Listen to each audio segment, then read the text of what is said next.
Нема поголема казна за една мајка да ја одвоиш од сопственото дете. Токму тоа и се случува на поранешната министерка за внатрешни работи Гордана Јанкуловска. Како тоа го поднесува, разговараме со нејзиниот сопруг и адвокат Владко Илиевски. Владко, добре дојде во студиото на Република. Добре, Најдов.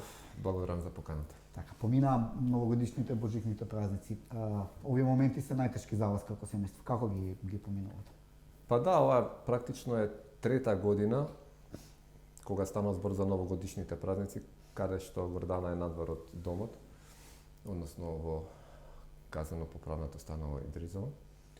И предизвиците се големи, на Петар многу му недостига, сигурно и на Гордана многу и недостига тоа што не може да биде барем во вие денови дома, но како резултат на неусогласеноста помеѓу одредени прописи во државата и постоењето практично на една дискриминација на осудениците од женски пол, ситуацијата е таква како што е. Гордана не може ниту еден ден да биде дома со своето дете. Она што е најново е дека Управата за решување санкции констатираше дека Гордана е дискриминирана. Па да. За тоа? Еве, денеска имав можност да го видам на кратко интервјуто на директорот за извршување на санкции, каде што тој имаше доблест да каже дека Гордана Јанкуловска, како и сите генерално осуденички од женски пол, се дискриминирани во поглед на користењето на погодности како осудени лица, затоа што, како што ви кажав, од една страна има неусогласеност помеѓу правилникот за класификација, распоредување и разместување на осудените лица со законот за извршување на санкции, а од друга страна фактот што осудениците од женски пол можат да издржуваат казна затвор само во казано-поправната установа Идризово, кој што е од затворен тип, за разлика од мажите кои што можат да бираат каде ќе отслужуваат казна затвор, ги прави во нееднаква положба, односно ги дискриминира. Јас поднесов и една представка до Комисијата за заштита и спречување на дискриминација пред 20 на дена и се надевам дека и тие ќе најдат доблест да реагираат побрзо, бидејќи станува збор за некои права кои што ги засегаат осудените лица на дневна основа и колку побрзо се постапи по представката, толку ќе биде подобро за сите. Изненадува тоа што покрај сите бројни здруженија за заштита на човекови права, покрај народниот правобранител, никој до сега не е алармирал на овој проблем. Едноставно постоела некоја инертност, оставена да течат работите какви што се.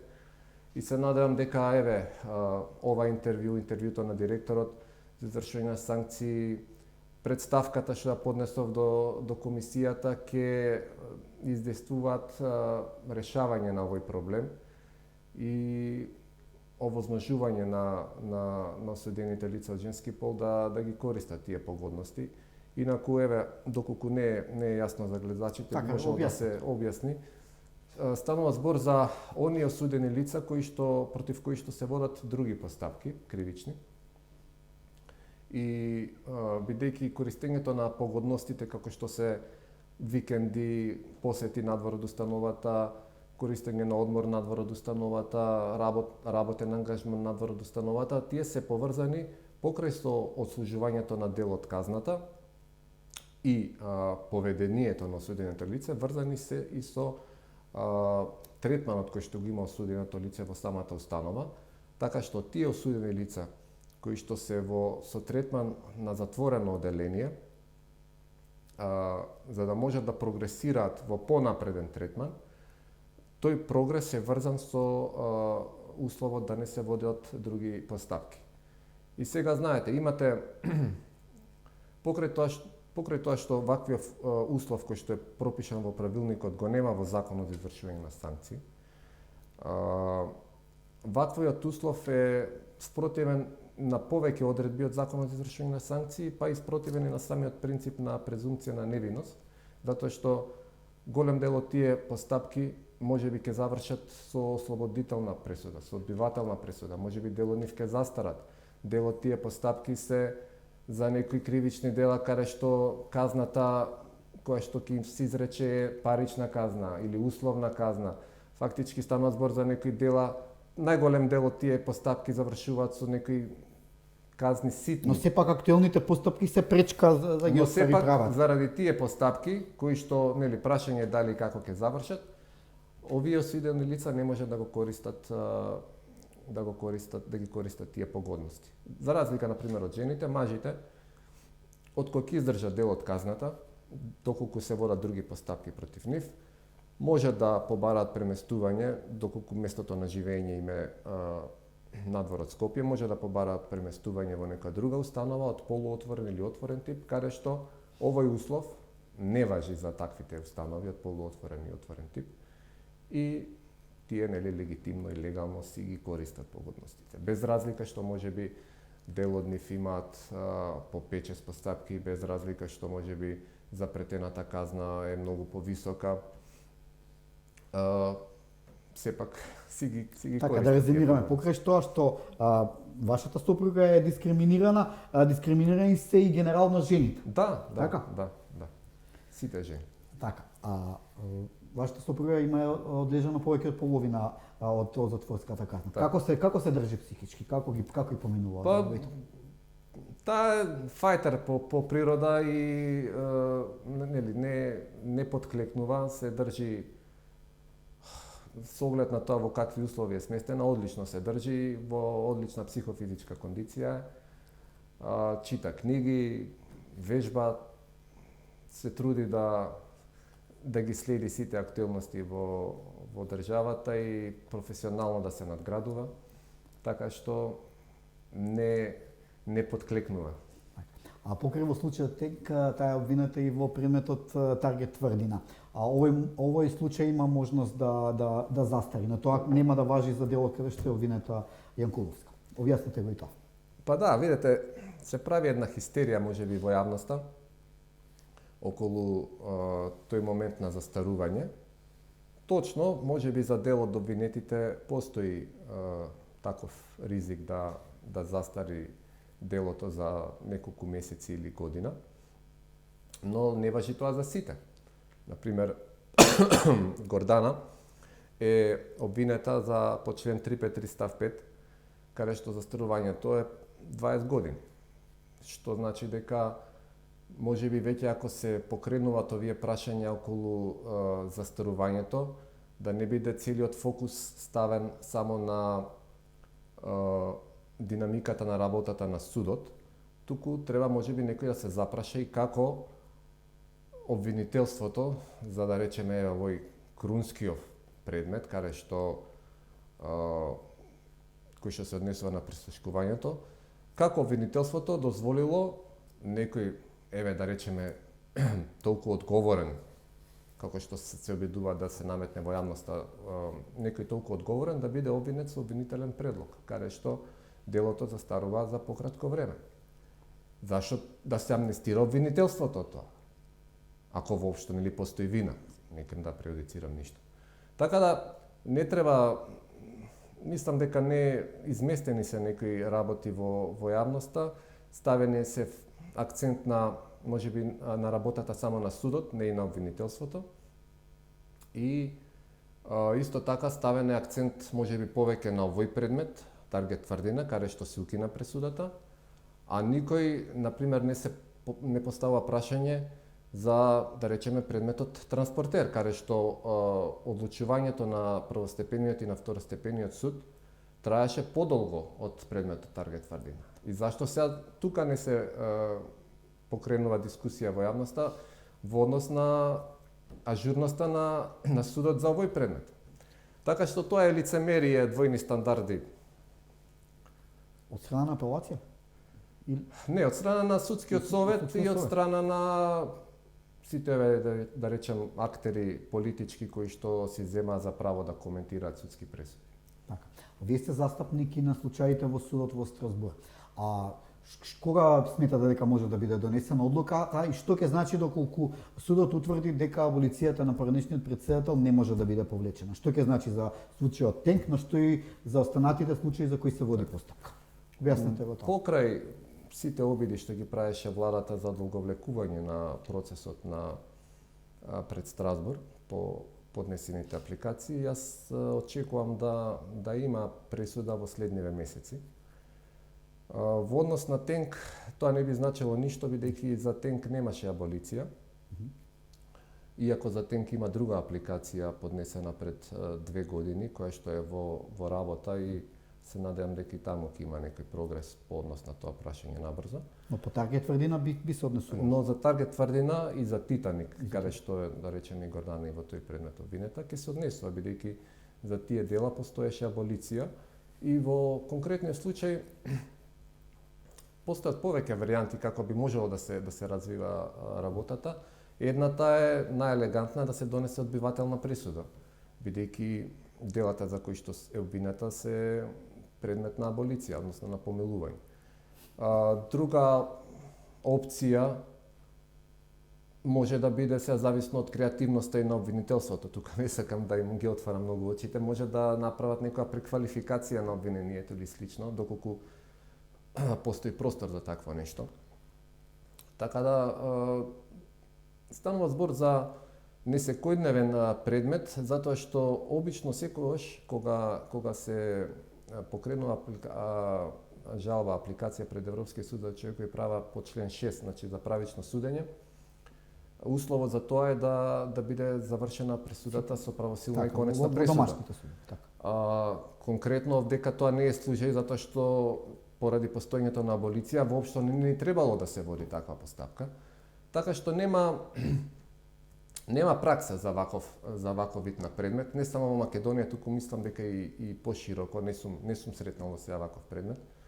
Така да дај Боже да се заврши како што треба. Што очекувате позитивни? Па јас сум убеден во нашите аргументи, во правната издржаност на нашата аргументација и очекувам да биде позитивен исходот. Така. Имаше ли Јанкуловска си овие години непристојни предлози или пазарење, наредско кажано, да се испазари за да не биде осудена или да биде помалку осудена? Имаше пријателски убедувања дека доколку завземе одреден став за одредени проекти, одредени политички случувања во државата, може да помине по-добро и полесно. Немало некои конкретни понуди, предлози. Меѓутоа, ни беше дадено до знаење дека постои поинаков начин да се решат овие случаеви, бидејќи, ако сме искрени, сите предмети на СЈО, можеби со некој редок исклучок, се политички инспирирани обвиненија и моје лично убедување е дека доколку постоеше поширок консензус помеѓу политичките партии, вклучително политичката партија на која што Гордана беше функционер во владата, да поддржат измени во уставот и да поддржат одредени процеси, мислам дека немаше да се дојде до финализирање на овие предмети. Но поради отсуството на таков консензус, испадна да сите овие обвинети лица или поголемиот дел од нив да бидат кривично гонени и да бидат во казнено-поправните установи. Така. Имате ли впечаток дека вашата сопруга, кажано народски, одлежа за сите и машки ги издржа сите? Па, тоа е општиот впечаток во јавноста. Ние, за жал, немаме ништо корист од тоа.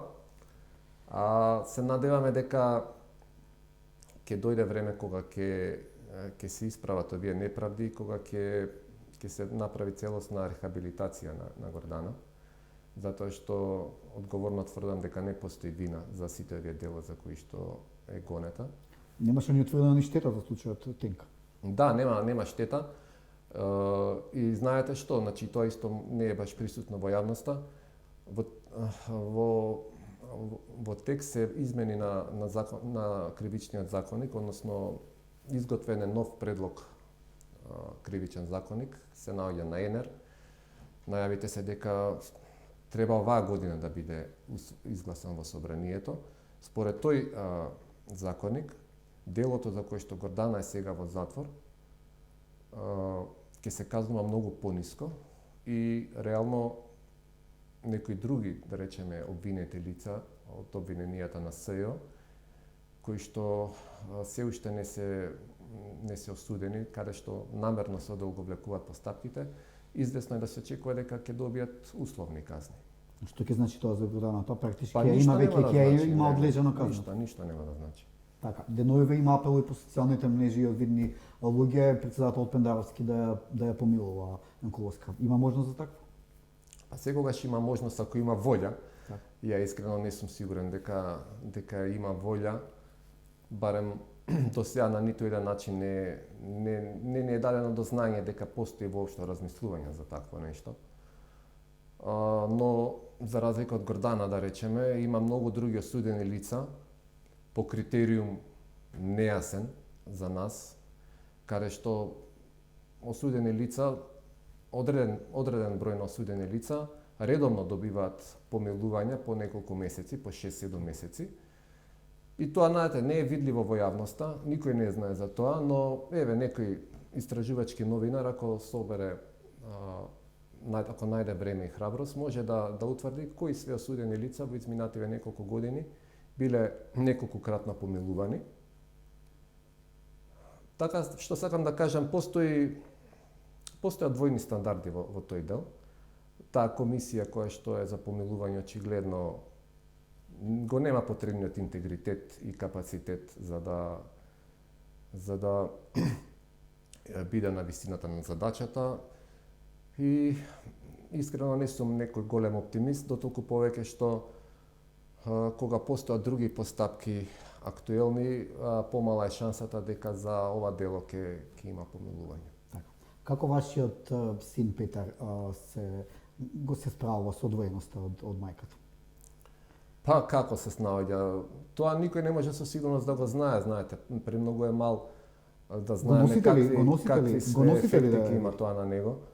Го носиме, има право 3 пати во месецот по 1 час да ја види, во услови кои што не се соодветни за дете на таа возраст. Но тоа е што е, ние сме задоволни од властите од управата во затворот, бидејќи во рамките на можното на можностите што ги нуди таа установа ни даваат простор да се гледа, но тоа е далеку од доволно.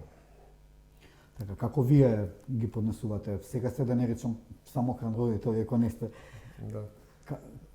Па како се поминувате времето заедно? Колку имате време да поминувате време заедно?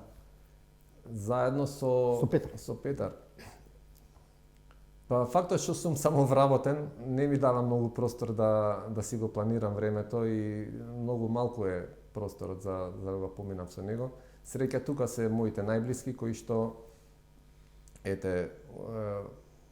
се трудат да му дадат таа љубов која што ја нема не може да му се пружи од страна на мајка му. Го користам секој миг да поминам време со него. Овие денови за среќа празнични имав повеќе време, така што успеав малку да надоместам. Така.